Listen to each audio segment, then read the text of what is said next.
For a long time, I thought investing was something you did later, once you had real money saved up, like a grown-up thing that required a serious amount to get started. Turns out, that's one of the most common reasons people never start at all, and it's not true. In this video, I'm going to show you exactly how little you actually need, which account to put it in, and how the whole thing works mechanically, visually, so it actually makes sense. Let's kill this myth first. Most major investment platforms today have no minimum balance, zero. You can start with $1, literally $1. Now, does starting with $1 make you rich? No, but that's not the point.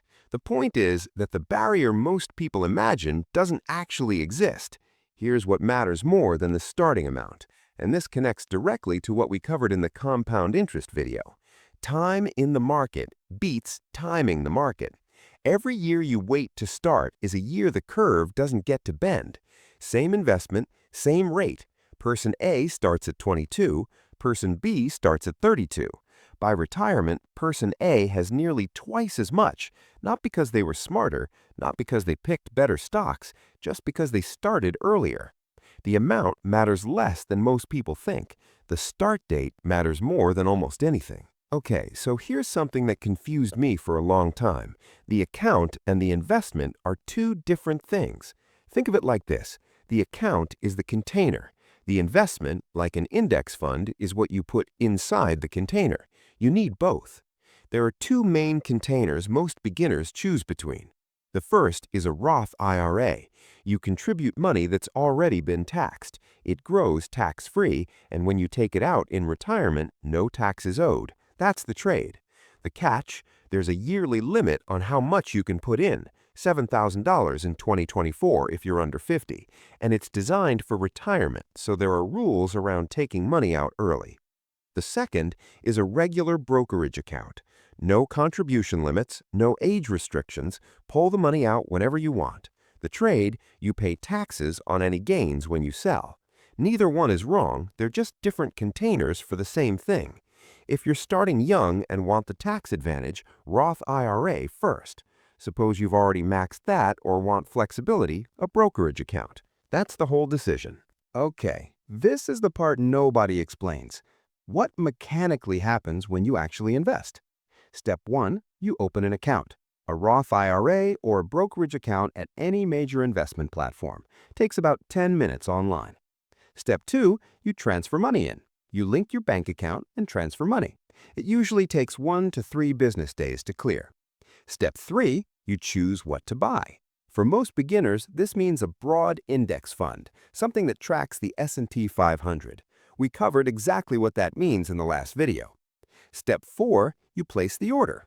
You enter how many dollars you want to invest, confirm, and you're done. The platform buys fractional shares automatically. So if you invest $50 and one share costs $400, you just own 1/8 of a share. The math works itself out. And then you just leave it alone. That's the step that trips people up the most. After you buy, nothing. You don't watch it every day. You don't panic when it dips. You just let the compound curve do what it does. The hardest part of investing isn't finding the right stock. It's doing nothing when everything feels uncertain. Let me show you what small actually looks like over time. $100 a month. That's it. Less than most people spend on subscriptions they forgot about. Invested consistently into a broad index fund, historical average return around 7% after inflation. Here's what happens. After 10 years, around $17,000. After 20 years, around $52,000. After 30 years, around $121,000. From $100 a month. You didn't pick stocks, you didn't time the market, you just started and kept going. The number that changes everything isn't the amount you invest, it's the number of months you stay consistent. Quick pause. If you want to see more money concepts drawn out like this, hit subscribe. Next video, I'm breaking down debt, specifically how it grows and why minimum payments feel like a trap. Same format. See you there. Let's zoom out for a second. 3 videos in, here's what we've actually built. Compound interest, that's the engine. Money earning money over time. Index funds, that's the vehicle. A simple way to access that engine without picking stocks. Starting, That's the ignition, the one thing that actually makes the other two matter. None of this is complicated. None of it requires you to be smart about markets or lucky with timing or wealthy enough to afford a financial advisor. It just requires understanding how the pieces fit together. And now you do. The only variable left is how long you give it. That's how starting actually works. Next video, debt, specifically why it grows faster than most people realize and what's actually happening mathematically when you only pay the minimum. Same format, same visuals, no jargon. See you there.